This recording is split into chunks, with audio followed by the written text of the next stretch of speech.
ரசூலுல்லாஹ் கூட இறுதி பேரையில சொன்னாங்கல்ல, இன்ன அம்வாலக்கும் அராலக்கும் அன்ஃபுஸக்கும் ஹராமுன் க ஹுர்மத்தி யௌமிக்கும் ஹாதா ஒஃபி பலதிக்கும் ஹாதா ஃபி ஷஹரிக்கும் ஹாதா.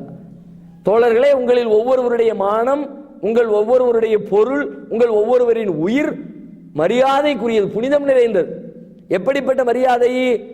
மக்கா முகர்ரமாவிற்கு இருக்கிற மரியாதை, துல்ஹஜ் மாதம் 10ஆம் நாளுக்கு இருக்கிற மரியாதை, பெருநாள் நாள்ல அதுக்கு இருக்கிற மரியாதை, துல்ஹஜ் மாதத்திற்கு இருக்கிற மரியாதை. துல்ஹஜ் மாதத்தில் போர் செய்யக்கூடாத புனித மாதம் அது. அப்ப துல்ஹஜ் மாதத்தை போல, அதில் இருக்கிற 10ஆம் தினத்தை போல, மக்கா முகர்ரமாவை போல மதிப்பிற்குரியதாக, பேணப்பட வேண்டியதாக, புனிதம் நிறைந்ததாக பிறருடைய மான மரியாதை போற்றப்பட வேண்டும் என்று நபிகளார் சொன்னார்கள். இன்றைக்கு இந்த ஃபேஸ்புக்கு, வாட்ஸ்அப்பு, இந்த மாதிரியான காரியங்கள் வந்ததும் வந்தது, அடுத்தவருடைய மான மரியாதை அப்படி சுரண்டி தீர்க்கப்படுகிறது. ஒரு செகண்ட்ல 1000 பேருக்கு அனுப்புறாங்க மெசேஜ, ஒத்த பட்டன் தான், கிளிக். ஒருத்தரை பத்தி ஒரு செய்தி வந்துச்சான், அவர் அனுப்பினாராம், இவர் ஃபார்வேர்ட் பண்ணாராம். ஃபோன் பண்ணி கேட்டா, பாய் இப்படி ஒரு மேட்டர் அனுப்பியிருக்கல, என்ன செய்தியார்? நமக்கு வந்துச்சு பாய், அதான் அனுப்பி விட்டோம். வந்தா அனுப்பிடுவியா? நீ உன்னை பத்தி வந்து அனுப்புவியா? உன் அக்கா தங்கச்சி பத்தி அனுப்புவியா? உன் ஜமாத்தை பத்தி வந்து அனுப்புவியா? வெரிஃபை பண்ண வேண்டாமா? சொல்ற செய்தி சரியா தப்பான்னு பார்க்க வேண்டாமா?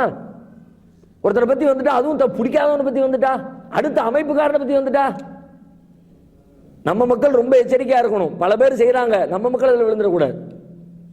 நமக்கு என்ன வந்துச்சு? அடுத்த அமைப்புனா அவனை திட்டணுமா? அடுத்த அமைப்புனா அவன் கெட்டவனா இருக்கணுமா? அடுத்த அமைப்புக்காரன் கெட்டது செஞ்சதா ஒரு தகவல் வந்து அது ஊருக்கு பரப்பணுமா?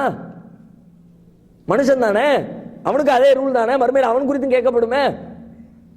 நீங்கள் எதிர்க்கிற ஒரு அமைப்பை சார்ந்த ஒரு நிர்வாகியோ ஒரு முக்கியஸ்தரோ பாலியல் குற்றச்சாட்டில் ஈடுபட்டு விட்டார் என்று ஒரு செய்தி கேள்விப்பட்டால் போதும், முடிஞ்சு போச்சு. சுப்ஹானல்லாஹ், ஒரு வாரத்துக்கு மேய வேண்டியது. பார்த்தீர்களா எப்படிப்பட்டவர்களுடைய யோகியதை தெரியுமா தெரியாதா? இதை சொல்லதுனால உங்களுக்கு என்ன கிடைச்சது? சொல்ல வேண்டிய தேவை என்ன வந்துச்சு? அவன் உங்களை அநியாயமா குறை சொன்னான்றதுக்காக வேண்டி பதிலுக்கு சொன்னா அது வேற செய்தி, அல்லது சமுதாயத்தை பாதிக்கிற ஒரு தப்பை செஞ்சா சுட்டி காட்டுனா அது வேற செய்தி. ஒரு தனி மனித தவறை செஞ்சிருக்கிறான், அந்த தவறை நீங்க எடுத்து போட வேண்டிய தேவை என்ன வந்துச்சு? கேட்டா அவன் அனுப்புனான், அதைத்தான் ஃபார்வேர்டு பண்ணுன, அப்படி அனுப்பலாமா மார்க்கத்தில்? நபிகளார் சொன்னார்கள், கஃபாபில் மரி கதிபன் ஐயோ ஹத்திசபி குல்லிமா சமியா. ஒரு மனிதன் பொய்யன் என்று சொல்வதற்கு கேட்டதையெல்லாம் சொன்னால் அதுவே போதும். ஒரு செய்தியை சொல்றான், ஏன்பா சொன்ன? எப்படி சொன்ன? அவர் தான் சொன்னாரு, அவர் தான் சொன்னாருன்ற பதில வச்சு ஒரு செய்தியை சொன்னான், அவன் பொய்யங்கிறாங்க சொல்ல. அவர் தான் சொன்னாருங்கிற பதில் சொல்ற, அவர் சொன்னது சரியா இருந்தா நீ சொல்லணும். அவர் சொன்னது நீ சொல்லு, பிரச்சனை இல்லை, எப்ப சொல்லு. அவர் சொன்னது சரிதான் என்று உறுதி கொண்டதற்கு பிறகு, தெரிந்து கொண்டதற்கு பிறகு, ஊர்ஜிதப்படுத்தியதற்கு பிறகு சொல்லு. நீ ஒரு செய்தியை சொன்னா அது உங்க கருத்தா தான் போகணும். அவன் சொன்னான்றதுக்காண்டி அவன் தலையில தூக்கி அதை அவன் சொல்லிக்குவான், நீ ஏன் சொல்லுத? நீ நான் உங்களுக்கு புரோக்கரா? அவர் ஒருத்தர் சொல்லிட்டாருன்னா நான் அவர் ஏஜென்ட்பா, அவர் என்னெல்லாம் சொல்லாரோ நான் ஊருக்கெல்லாம் பரப்புவேன், சம்பளம் கொடுத்து உங்களை ஆள வச்சிருக்காரா? அவன் சொல்ற கருத்து அவன் சொல்லுவான், நீங்க யாரு சொல்ல சொன்னா? நீங்க சொல்ற கருத்து உங்க கருத்து நீங்க சொல்லணும், அடுத்தவங்க கருத்தை சொல்ல தேவையில்லை. அப்படி சொன்னா நீங்கள் அதை ஏற்றுக்கொண்டதாக பொருள். பெரிய ஆச்சரியமா இருக்கிறது, தௌஹீத பேசுற மக்கள் கூட பல நேரங்களில் இதற்கு பலியாயிடுறாங்க.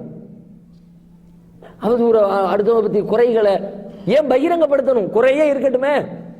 நபிகளார் சொன்னார்கள், மன் சதர தம்பாஹிஹி சதர உல்லாஹு தம்பஹு ஃபில் ஆகிரா. யார் ஒருவன் பிறருடைய குறைகளை மறைக்கிறாரோ அவருடைய குறைகளை நாளை மறுமையில் அல்லாஹ் மறைக்கிறான். நம்முடைய குறைகளை அல்லாஹ் மறைக்க வேண்டாமா? நம்ம எல்லாம் யோக்கியமா? எல்லாரும் தப்பே செய்யலையா? அடுத்தவன் செஞ்ச தப்ப நான் ஃபார்வர்ட் பண்ணி விட்டேனே, நான் என் வாழ்க்கையில தப்பே பண்ணல, புண்ணிய ஆத்மாவா நானே? நாளைக்கு மறுமையில ஏன் தப்ப எல்லா இடத்துல கேள்விக்கு வருமே, ரப்புல் ஆலமீன் மறைச்சிட்டா எனக்கு இவ்வளவு சந்தோஷம் வரும். அந்த சந்தோஷம் உங்களுக்கு கிடைக்கணும்னா அடுத்தவன் செஞ்ச தப்ப மறைங்க, அதையே ஃபார்வர்ட் பண்றீங்க, பண்ண வேண்டிய தேவை என்ன வந்துச்சு?